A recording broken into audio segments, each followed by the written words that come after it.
نحمدہ و نصلی علی رسولہ الکریم۔ توحید اور شرک کی جنگ شروع سے چلی آ رہی ہے۔ ایک طرف حضرت نوح علیہ السلام تھے تو دوسری طرف ان کی قوم جو شرک کے اندر مبتلا تھی۔ ایک طرف حضرت ابراہیم علیہ السلام کی دعوت، دوسری طرف ان کے وہ قوم جو شرک کے دلدل کے اندر پھنس چکی تھی۔ یہ انبیاء علیہ السلام کے ساتھ سلسلہ چلتا رہا، حتیٰ کہ جناب رسول اللہ صلی اللہ علیہ وسلم نے جب توحید کی دعوت دی تو ان کی مخالفت بھی مشرکین مکہ نے دی۔ آپ صلی اللہ علیہ وسلم کی اس سنت پر جس نے بھی عمل کیا، ان کے خلاف وہی لوگ مقابلے کے لیے آئے جو اس شرک کی بیماری کے اندر مبتلا تھے۔ ہندوستان کے اندر مشرکین ہند کے ساتھ رہتے ہوئے جب مسلمانوں کے اندر کچھ عقائد اور نظریات جو مشرکین کے تھے وہ ان کے اندر داخل ہوئے، تو اس وقت اپنے وقت کے علماء نے ان عقائد اور نظریات کی تردید کے لیے اعلاء کلمت اللہ کو بلند کیا اور توحید کو عام کیا۔ اسی طریقے سے مولانا شاہ اسماعیل شہید رحمۃ اللہ علیہ نے اپنے زمانے کے اندر مسلمانوں کے اندر جو عقائد اور نظریات ہند کے ساتھ رہتے ان کے اندر داخل ہو چکے تھے، ان کی تردید کے لیے ایک بہترین کتاب تقویۃ الایمان لکھی، جس کے اندر قرآن پاک کی آیات اور احادیث کو ذکر کر کے آسان اور فہم انداز کے ساتھ اس کا ترجمہ کیا، اور پھر فائدے کے طور پر کچھ وہاں اس وقت کے زمانے کے اندر جو رسومات جاری تھیں ان کی تردید کی ہے۔ اور یہ کام صرف جو ہے شاہ اسماعیل شہید رحمۃ اللہ علیہ نے نہیں کیا، بلکہ شاہ اسماعیل شہید رحمۃ اللہ علیہ سے پہلے شاہ عبدالعزیز محدث دہلوی رحمۃ اللہ علیہ نے بھی توحید کی دعوت دی اور شرک اور بدعات سے عوام کو روکا۔ شاہ عبدالعزیز رحمۃ اللہ علیہ سے پہلے شاہ ولی اللہ محدث دہلوی رحمۃ اللہ علیہ نے بھی یہی کام کیا۔ شاہ ولی اللہ محدث دہلوی رحمۃ اللہ علیہ سے پہلے امام ربانی مجدد الفسانی رحمۃ اللہ علیہ نے بھی توحید کی دعوت دی اور شرک اور بدعات سے عوام کو روکا۔ ان سے پہلے بھی پیران پیر محبوب سبحانی شیخ عبد القادر جیلانی رحمۃ اللہ علیہ، انہوں نے بھی بدعات اور شرک سے عوام کو روکا اور توحید کی خالصتاً دعوت دی۔ تو شاہ اسماعیل شہید رحمۃ اللہ علیہ نے جب یہ کتاب تقویۃ الایمان لکھی، شاہ اسماعیل شہید رحمۃ اللہ علیہ کی مخالفت بھی ان لوگوں نے کی جو اس مرض کے اندر مبتلا تھے۔ فضل رسول بدایونی جو انگریز کا وفادار مولانا احمد رضا خان صاحب، جو پرانے بزرگوں کے ضعیف، شاذ اور مختلفی اقوال کو جمع کر کے ایک نئے مسلک کی بنیاد رکھی اور ان بدعات کو دین کے اندر داخل کرنے کی ناکام کوشش کی، اور مولانا شاہ اسماعیل شہید رحمۃ اللہ علیہ کے اوپر الزام تراشیاں کی اور انہیں گستاخ رسول ثابت کرنے کی بہت کوششیں کی، لیکن حضرت شاہ اسماعیل شہید رحمۃ اللہ علیہ کی کرامت کو دیکھیے۔ احمد رضا خان آخر دم تک اس بات کا اقرار کرتا رہا کہ میں شاہ اسماعیل شہید رحمۃ اللہ علیہ کو کافر نہیں کہتا، میں شاہ اسماعیل شہید رحمۃ اللہ علیہ کو مسلمان سمجھتا ہوں۔ اور احمد رضا خان کا بیٹا مصطفیٰ رضا خان یہ اقرار کرنے پر مجبور ہو گیا شاہ اسماعیل شہید رحمۃ اللہ علیہ کی عبارات کے اندر تعویل ہو سکتی ہے، لہٰذا شاہ اسماعیل شہید رحمۃ اللہ علیہ کے اوپر اعتراض کرنا درست نہیں ہے۔ لیکن آج بھی مسلک رضوی کے نام نہاد کچھ لوگ جو اپنا تعلق احمد رضا خان کے ساتھ جوڑتے ہیں، احمد رضا خان کے فتووں کو اٹھا کر ایک کچرے کی ٹوکری میں پھینک دیا ہے۔ وہ احمد رضا خان جو مرتے دم تک شاہ اسماعیل شہید رحمۃ اللہ علیہ کی تکفیر نہیں کرتا تھا، آج کچھ نام نہاد ایسے لوگ جو مسلک رضوی کا نام لے رہے ہیں، مولانا اسماعیل شہید رحمۃ اللہ علیہ کے اوپر الزامات لگاتے ہیں اور ان کو اوپر کفر کے فتوے لگا رہے ہیں۔ حال ہی میں اشرف جلالی صاحب جو مسلک رضوی کے دعوے دار ہیں، انہوں نے ایک ویڈیو بیان جاری کیا جس کے اندر مولانا شاہ اسماعیل شہید رحمۃ اللہ علیہ کے اوپر الزامات لگائے، ایک طوفان بدتمیزی اپنایا اور پھر اپنے اسی ویڈیو ریکارڈنگ کے اندر چیلنج دیا، جو بھی تقویۃ الایمان کا حامی ہے وہ ہمارے ساتھ مناظرہ کرنے کے لیے تیار ہو جائے۔ بات فرمایا کہ اگر کوئی بندہ تقویۃ الایمان کے دفاع میں مناظرہ کرنا چاہتا ہے تو میں مناظرے کے لیے حاضر ہوں۔ جب اس کا جواب استاد محترم مفتی نجیب اللہ عمر صاحب دامت برکاتہم العالیہ نے دیا تو اس وقت راہ فرار اختیار کرتے ہوئے کہنے لگا، میری مراد عام لوگ نہیں تھے، بلکہ میں شیخ الاسلام مفتی تقی عثمانی صاحب دامت برکاتہم العالیہ کو دعوت دے رہا ہوں، میں ان سے مناظرے کرنے کے لیے تیار ہوں۔ اور پھر جب مفتی صاحب نے اس کو کال لگائی اور اس سے بات کرنے کی کوشش کی تو اس کے نمائندوں نے بتایا کہ کچھ شرائط ہوتی ہیں مناظرے کی، کہ آپ اپنے بڑوں سے لکھوا کر لے کر آئیں، ان شرائط پر عمل کریں گے، پھر مناظرے کی تاریخ رکھی جائے گی۔ مفتی صاحب نے بڑے پن کا مظاہرہ کیا، کہا کہ ہم اس پر بھی تیار ہیں، لیکن اشرف جلالی کی خود اپنی اوقات کتنی ہے، یہ کتنی حیثیت کا حامل ہے، آپ اس کے اوقات انہی کے علماء سے سن سکتے ہیں کہ اشرف جلالی صاحب مناظرے کے میدان میں آ کر کیا کرتے ہیں، کیا گل کھلاتے ہیں اور کیا ان کی تیاری ہے، آپ بھی اس ویڈیو کے اندر ملاحظہ کر سکتے ہیں۔ ہمیں معلوم ہے، ہمیں یاد ہے وہ دن بھی جب ایک عالم سے تم نے مناظرے کی بات کر لی تھی، میدان مناظرے میں تو پہنچا نہیں تھا، لیکن 1 گھنٹے کے اندر 12 بار تجھے واش روم یوز کرنا پڑا تھا، 1 گھنٹے کے اندر 12 بار، اور آخر کار تجھے آ کر اپنے صراط جحیم کپڑے بھی چینج کرنا پڑے تھے۔ ہم سے کوئی بات بولی ہی نہیں اشرف دجالی، ہمیں تمہاری ساری اوقات کا پتہ ہے، تو شاگرد اشرف جلالی صاحب کی اوقات تو آپ نے سنی اتنی تھی۔ اسی طریقے سے ان کے ایک اور مسلک سے تعلق رکھنے والے مفتی چمن زمان، انہوں نے کس طریقے سے اشرف جلالی کی کلاس لی، اشرف جلالی کو دجال تک کہا ہے، کون سی اس کو گالیاں تک نہیں کی۔ ہمارے پاس وہ ثبوت بھی موجود ہیں جس سے ہم ثابت کر سکتے ہیں انہی کے مسلک کے لوگوں نے ان کو کافر کہا ہے، مرتد کہا ہے، فاسق کہا ہے، بددین کہا ہے، اور انہیں نہ جانے کیا کیا ان کے بارے میں یہ باتیں کہی ہیں۔ استاد محترم مفتی نجیب اللہ عمر صاحب کا یہ تو بڑا پن تھا، انہوں نے اس چیلنج کو قبول کیا، حالانکہ آپ کے اوقات اتنی بھی نہیں تھی۔ پھر ایک بات اور اس نے کہی، استاد محترم مفتی نجیب اللہ عمر صاحب نے چال بازی کی ہے۔ وہ چال بازی کیا کہ جس وقت اشرف جلالی یوٹیوب پر بیٹھ کر لائیو درس دے رہا تھا، اس وقت فون لگایا اور کسی بچے نے اٹھایا۔ میں آپ سے پوچھتا ہوں وہ بچہ کون ہے؟ وہ بچہ عرفان جلالی آپ ہی تو تھے۔ وہ فون کس نے اٹھایا تھا؟ اس کو سامنے پیش تو کرو، وہ بچہ کیسا آئے گا جو مناظرے کے شرائط بھی وہ کر رہا ہے، طے کر رہا ہے، اور وہ اشرف جلالی سے جا کر پوچھتا بھی ہے کہ مفتی نجیب اللہ عمر صاحب کا فون آیا ہے، تو اشرف جلالی وہاں سے کہتا ہے ٹال دو، یہ کہہ دو کہ مناظرے کی شرائط پہلی جائیں گی، پھر بعد میں مناظرہ کیا جائے گا۔ تو اس طرح کی باتیں کہہ کے تو تم ٹال رہے تھے، چال بازی کیسے ہو سکتی ہے؟ اور وہ درس ہے کتنے منٹ کا؟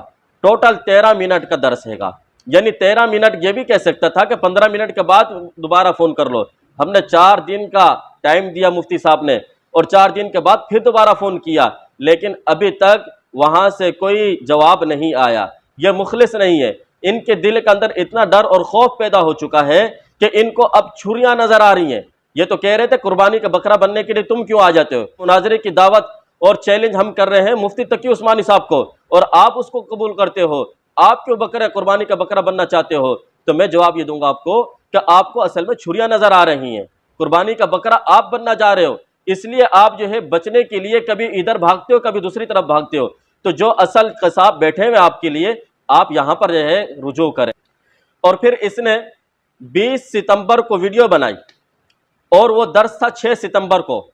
20 ستمبر کو اس نے اس کا درس کا اسکرین شاٹ لیا، اور اس کو اوپر بھی دیکھ سکتے ہیں آپ کہ 14 دن گزر چکے ہیں، 165 لوگوں نے صرف اس کو ویوز آئے ہیں۔ یعنی اشرف جلالی کی اوقات تو اتنی ہے گی کہ 14 دنوں کے اندر کسی نے اس کو دیکھا تک نہیں، اور یہ کہہ رہا ہے کہ میں لائیو درس دے رہا تھا، اور درس بھی کتنے منٹ کا؟ 13 منٹ کا۔ یہ ہے ان کے اپنے اوقات۔ تو میں آپ کو یہ کہتا ہوں، آپ نے اشرف جلالی صاحب کو جو صرف کے اندر بھگو کر رکھا ہوا ہے، ذرا اس کو باہر نکالے تو صحیح، اس کو ہم نچوڑیں، اس کو جو ہے تھوڑا صاف ستھرا بھی کریں، پتہ چلے کہ کچھ دنیا کو بھی دیکھے، اس کو بھی کچھ ہوا لگ جائے، تھوڑا سا یہ خشک تو ہو جائے۔ کب تک اس کو صرف کے اندر بھگو کر رکھو گے؟ اس کو دھوپ تھوڑی سی لگواؤ، اس کو تھوڑے سے ہوا کے اندر لے کر آؤ، اس کو بھی پتہ چلے باہر کی دنیا کیا ہے۔ یہ ایک کنویں کے اندر بیٹھ کر مینڈک سمجھ رہا ہے کہ یہی سب سے بڑا دریا ہے، باہر کی دنیا کے اندر نکل کر دیکھے گا تو پتہ چلے گا کہ دنیا اس سے بھی بڑی ہے۔ اس لیے آخر میں ایک اور دعویٰ یہ بات کہی کہ ہم اشرف جلالی صاحب کو آپ کے سامنے نہیں پیش کر سکتے، اس لیے کہ آپ کی حیثیت 2% کی، یعنی آپ یہ کہنا چاہتے ہو مفتی نجیب اللہ عمر صاحب کی حیثیت وہ کم ہے اور اشرف جلالی کی زیادہ ہے۔ اور پھر ساتھ میں یہ کہا کہ اگر آپ کو زیادہ ہی شوق ہے مناظرہ کرنے کا تو پورا جلالی علماء کونسل وہ تیار ہے، یعنی آپ اس بات سے اعتراف کرنا چاہتے ہو پوری جلالی علماء کونسل یہ ساری کی ساری یہ 2% کے لوگ ہیں، یہ مفتی نجیب اللہ عمر صاحب دامت برکاتہ عالیہ کے برابر کے لوگ ہیں، اس لیے یہ گویا کہ تم تسلیم کر رہے ہو۔ میں آپ کو پھر دعوت دوں گا اگر آپ اپنے چیلنجوں کے اندر مخلص ہیں، اگر آپ یہ چاہتے ہیں کہ ہمارے سامنے حق واضح ہو جائے، آپ قدم بڑھائیں یا تو چیلنج بازیوں سے باز آ جائیں۔ پھر یہ کہنے لگا کہ میں مناظرہ ہر کسی سے نہیں کروں گا، بلکہ میری شرط ہے۔ شرط کیا ہے؟ میں شیخ الاسلام مفتی تقی عثمانی دامت برکاتہم العالیہ سے ان سے کرنے کے لیے تیار ہوں۔ یعنی چیلنج بھی تم دو گے، پھر شرطیں بھی تم لگاؤ گے۔ اس کی مثال تو ہمارے ہاں وہ ہے کہ ایک میراثی وہ فوج میں بھرتی ہونے کے لیے گیا، تو اس نے کہا کہ فوج میں بھرتی ہونے سے پہلے میری شرائط ہیں، اگر جنگ چھڑ جائے گی تو آپ مجھے زبردستی ریٹائرمنٹ دے دینا، میں فوج کے اندر تو داخل ہوں گا لیکن وردی نہیں پہنوں گا۔ تو اس طرح کی شرطیں لگانا یہ آپ کو زیب نہیں دیتا، یہ تو میراثیوں والے کام ہے کہ آپ چیلنج بھی کرو، اور جب آپ کے چیلنج کو قبول کیا جائے پھر کہتے ہیں کہ میں نے چیلنج ہر بندے کو نہیں دیا تھا۔ آپ چیلنج یہ دیتے ہو کہ جو بھی تقویت الایمان کا حامی ہے وہ سامنے آئے، گفتگو کرے۔ ہم شاہ اسماعیل شہید رحمۃ اللہ علیہ کا دفاع کرتے ہیں، ہم آئے دن شاہ اسماعیل شہید رحمۃ اللہ علیہ کی عبارات کو عوام کے سامنے بیان کر رہے ہیں، لہٰذا آپ کے چیلنج کو بھی ہم ہی قبول کریں گے۔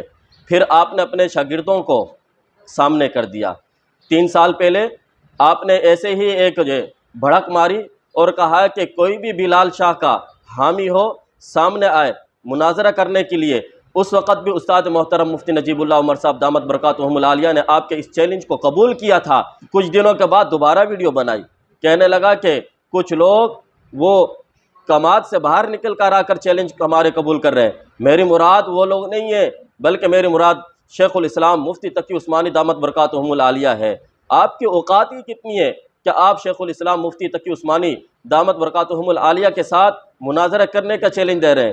آپ کے لیے تو ہم خادم تیار ہیں۔ تک تو آپ کو استاد محترم مفتی نجیب اللہ عمر صاحب آپ کے چیلنج کو قبول کر رہے تھے اور آپ کا جواب دے رہے تھے، لیکن اب اشرف جلالی کے استاد کو کہا جائے گا وہ سامنے آئے اور استاد محترم مفتی نجیب اللہ عمر صاحب کا مقابلہ کرے۔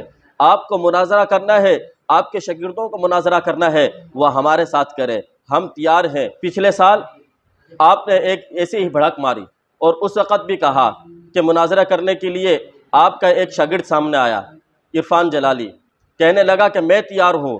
مفتی صاحب نے بڑے پن کا مظاہرہ کیا، اس وقت بھی کہا کہ ہاں آ جاؤ، تم بھی آ جاؤ، تمہارے استاد بھی آ جائیں، ہم آپ کے ساتھ بھی مناظرہ کرنے کے لیے تیار ہیں۔ لیکن ایسا بھاگا جیسے کہ گدھے کے سر سے سینگ غائب ہو جاتے ہیں، دوبارہ ظاہر نہیں ہوا۔ شاہد جلالی سامنے آیا، مفتی صاحب نے اس کا بھی چیلنج قبول کیا، کہا کہ آ جاؤ، اپنے استاد اشرف جلالی کو بھی ساتھ لے کر آؤ، پہلے تم سے مقابلہ کر لیں گے، بعد میں تمہارے استاد سے مقابلہ کر لیں گے۔ لیکن آج تک نہ شاہد جلالی کو ہمت ہوئی، نہ عرفان جلالی کو ہمت ہوئی۔ اسی طریقے سے مطیع اللہ سیالوی جلالی، اس نے بھی کئی مرتبہ چیلنج کیا ہے۔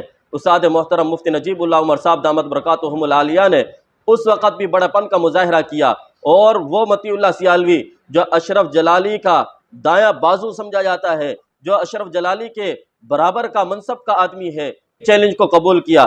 اس کو بھی کہا کہ عرفان جلالی ہو، شاہد جلالی ہو، یا مطیع اللہ سیالوی جلالی ہو، یا خود اشرف جلالی ہو، یہ سارے 2 ٹکے کے مل کر آ جائیں اور استاد محترم مفتی نجیب اللہ عمر صاحب دامت برکاتہم العالیہ کے ساتھ مناظرہ کرنے کے لیے تیار ہیں، تو استاد بھی ہمارے وہ بھی آپ کے ساتھ مناظرہ کرنے کے لیے تیار ہیں۔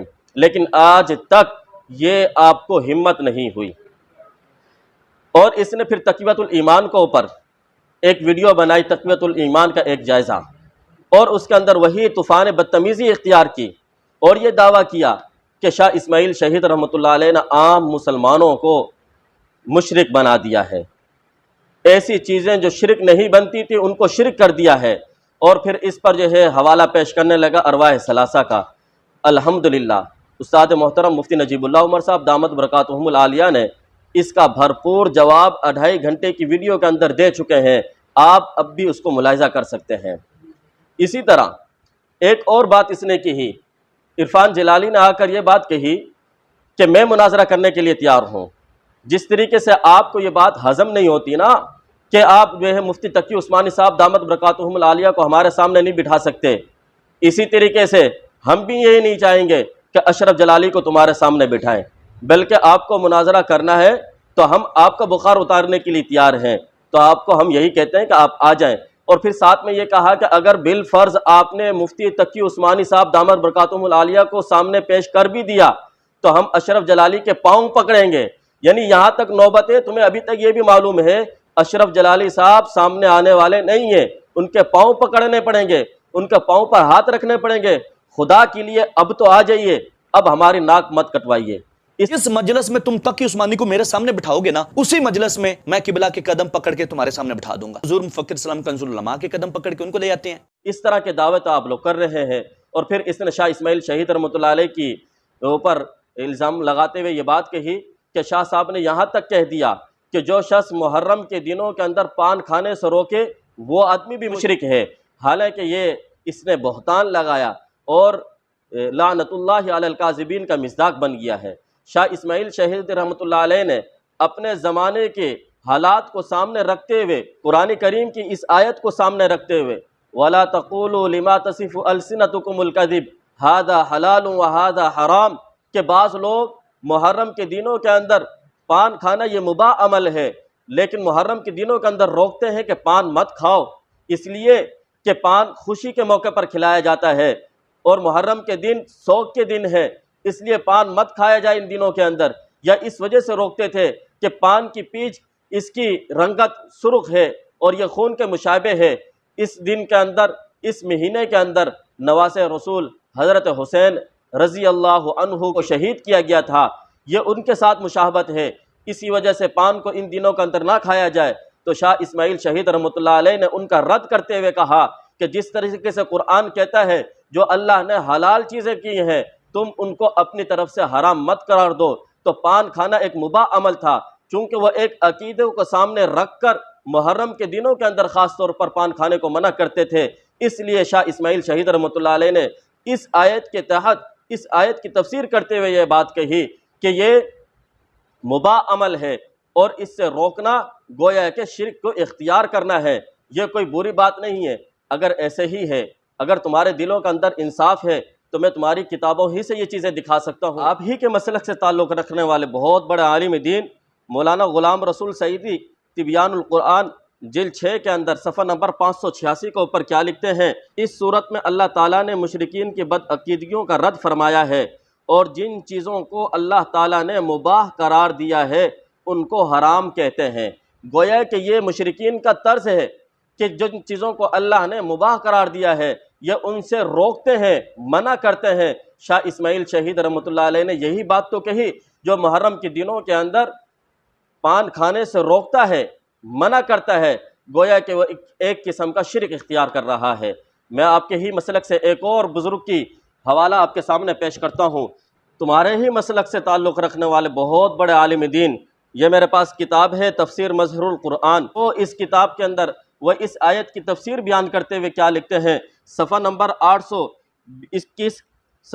821 کے اندر لکھتے ہیں، پھر فرمایا کہ ایسا نہ کرو کہ خدا کی حلال کی ہوئی چیزیں حرام جس طرح مشرکوں کا قاعدہ ہے۔ پتہ چلا کہ کسی مباح چیز کو، حلال چیز کو منع کر دینا، روک دینا، اس کو ان دنوں کے اندر استعمال کرنے سے روکنا، یہ مشرکین کا عقیدہ تھا۔ اسی عقیدے کو سامنے رکھتے ہوئے، اسی بات کو سامنے رکھتے ہوئے شاہ اسماعیل شہید رحمۃ اللہ علیہ نے یہ بات کہی ہے۔ اور پھر دوسرا اعتراض یہ کیا، شاہ اسماعیل شہید رحمۃ اللہ علیہ نے اپنی کتاب کے اندر جناب رسول اللہ صلی اللہ علیہ وسلم کی طرف منسوب کر کر ایک جملہ کہا ہے، یہ حدیث کی کس سند کے اندر یہ بات موجود ہے؟ صحیح سند کے ساتھ یہ جملے دکھائے جائیں۔ میں آپ سے یہی سوال کرتا ہوں، آپ نے کبھی کتابیں پڑھی نہیں؟ روایت بالمعنی بھی ہوتی ہے، آپ نے کتابوں کے اندر دیکھا نہیں صاحب ہدایہ نے کتنی باتیں روایت بالمعنی کے طور پر بیان کی ہیں، آپ اس کو دیکھ سکتے ہیں۔ اسی طریقے سے مجھے پتہ ہے جب تک آپ کو آپ کے مسلک سے نہیں دکھایا جائے اس وقت تک آپ کا بخار اترتا نہیں ہے، اس وقت تک آپ کا ہاضمہ ٹھیک نہیں ہوتا۔ میں آپ ہی کے مسلک سے تعلق رکھنے والے بہت بڑے عالم دین تمہارے حکیم الامت مفتی احمد یار خان نعیمی مرآت جلد 7 صفحہ نمبر 6 کے اوپر ایک روایت کا معنی بیان کرتے ہیں، پھر اس کو اوپر ایک حاشیہ لگاتے ہیں۔ وہ حاشیہ کیا ہے ذرا آپ بھی ملاحظہ کریں، یعنی میری وفات کے بعد کبھی تم ان میں پھنس کر اللہ تعالیٰ سے غافل نہ ہو جاؤ، غریبے میں خدا یاد رہتا ہے، امیری میں بھول جاتا ہے۔ میں آپ سے پوچھتا ہوں مفتی احمد یار خان صاحب نعیمی نے یہ کس حدیث کا ترجمہ کیا ہے؟ ایک صحیح سند کے ساتھ یا ضعیف سند کے ساتھ آپ یہ جملے دکھاؤ جو حضور پاک صلی اللہ علیہ وسلم کی طرف منسوب کیے گئے ہیں۔ جو جملے آپ نے شاہ اسماعیل شہید رحمۃ اللہ علیہ کے بارے میں کہے تھے، کیا یہی جملے تم مفتی احمد یار خان نعیمی کے لیے کہہ سکتے ہو؟ اسی طریقے سے اسی کتاب کے اندر صفحہ نمبر 325 کو اوپر لکھتا ہے، ابن سیاد کا واقعہ بیان کیا، اس کا ترجمہ کیا اور پھر اس کو پر حاشیہ لگایا، یعنی تو صرف ایک کاہن ہے، نہ تجھے علم غیب ہے، نہ تو خدا ہے، نہ خدا کا مقبول بندہ، پھر تو مجھ سے کیوں کہتا ہے کہ کیا آپ میری نبوت کی گواہی دیتے ہیں؟ تیری یہ حیثیت اور یہ بات۔ میں آپ سے پوچھنا چاہتا ہوں، جو فتوے، جو جملے مولانا شاہ اسماعیل شہید رحمۃ اللہ علیہ کے بارے میں تم نے کہے، یہی جملے مفتی احمد یار خان نعیمی کے لیے بھی کہہ سکتے ہو کہ مفتی احمد یار خان نعیمی نے بھی یہی باتیں نبی پاک صلی اللہ علیہ وسلم کی طرف منسوب کر کہی ہیں۔ ہم پوچھتے ہیں ابھی پہلے نمبر پر تم پوری ذخیرہ احادیث میں نظر کر کے ہمیں بتاؤ یہ کس حدیث کا ترجمہ کیا، کیونکہ آقا کونین صلی اللہ علیہ وسلم کی طرف منسوب کر کے یہ جملہ بولا گیا ہے۔ بتاؤ آقا علیہ الصلوۃ والسلام نے کب فرمایا، یہ کس فرمان کا یہ ترجمہ کیا تم نے؟ ہمیں سند صحیح کے ساتھ یہ روایت دکھاؤ ہمیں۔ تم ایسا ہرگز نہیں دکھا سکتے، مر تو سکتے ہو، زہر کا پیالہ تو پی سکتے ہو، یہ آسمان تو پھٹ سکتا ہے، یہ زمین جو ہے یہ تو پاش ہو سکتی ہے، لیکن تم اس طرح کا نبی کریم رؤوف رحیم صلی اللہ علیہ وسلم کا فرمان نہیں دکھا سکتے۔ تو پھر یہ بدبختی کیوں کی تم نے؟ کیا تمہیں نہیں پتا کہ محبوب علیہ الصلوۃ والسلام نے فرمایا من کذب علی متعمدا فلیتبوأ مقعدہ من النار، جو جان بوجھ کر مجھ پر جھوٹ باندھتا ہے، اپنی طرف سے گھڑ کے میرے ذمہ لگا دیتا ہے، تو وہ اپنا جہنم میں ٹھکانہ بنا لے۔ اور دوسرا اعتراض اس نے یہ کیا کہ شاہ اسماعیل شہید رحمۃ اللہ علیہ نے ایک عبارت لکھی ہے، میں مر کر مٹی میں مل جاؤں گا۔ تو اس کا جواب استاد محترم مفتی نجیب اللہ عمر صاحب دامت برکاتہم العالیہ نے اپنی ویڈیو نمبر 249 میں مکمل مدلل دے چکے ہیں، آپ وہاں دیکھ سکتے ہیں۔ اور پھر اس نے یہ بات کہی کہ دارالسلام نے یہ کتاب چھاپی، اس کے اندر جو ہے الفاظ کے اندر تبدیلی کر دی، تو یہ تحریف کی ہے، یہ یہودیوں کا طریقہ ہے۔ اور ساتھ میں اس نے ایک بات اور بھی کہی کہ ارمغان عرب عزیر احمد صدیقی کی لکھی ہوئی ہے، دیکھو اس نے کس طریقے سے تبدیلی کی ہے۔ تو میں آپ کو بتاتا چلوں عزیر احمد صدیقی یہ کون شخص ہے۔ میرے پاس یہ کتاب ہے تذکرہ مولانا نافع، صفحہ نمبر 273 پر لکھا ہے، عزیر احمد صدیقی کے بارے میں تبصرہ کرتے ہوئے لکھتے ہیں، اور اس پر مشہور پاکستان خارجی اور منکرین حدیث عزیر احمد صدیقی نے تقریر لکھی ہے۔ تو عزیر احمد صدیقی یہ تو منکرین حدیث ہے، عزیر احمد صدیقی یہ ایک خارجی ہے، ناسبی ہے۔ آپ خارجی، ناسبی، منکرین حدیث کو ہمارے خلاف پیش کر رہے ہو، گویا کہ یہ دلیل آپ بنا رہے ہو، بنیاد پیش کر رہے ہو اس بات کی کہ آپ کے مسلک کے خلاف ہم ان لوگوں کو پیش کریں جن کا تعلق آپ کے مسلک کے ساتھ نہیں ہے، گویا کہ وہ آپ کے خلاف حجت ہوئیں گے، کیونکہ آپ ان لوگوں کو ہمارے خلاف پیش کر رہے ہو، یہ ہمارے خلاف حجت نہیں ہو سکتے۔ میں آپ کو پھر دعوت دوں گا، اگر آپ اپنے چیلنجوں کے اندر مخلص ہیں، اگر آپ حق کو قبول کرنا چاہتے ہیں، اگر آپ کے سامنے حق واضح، اگر آپ یہ چاہتے ہیں کہ ہمارے سامنے حق واضح ہو جائے، آپ قدم بڑھائیں، یا تو چیلنج بازیوں سے باز آ جائیں۔ وآخر دعوانا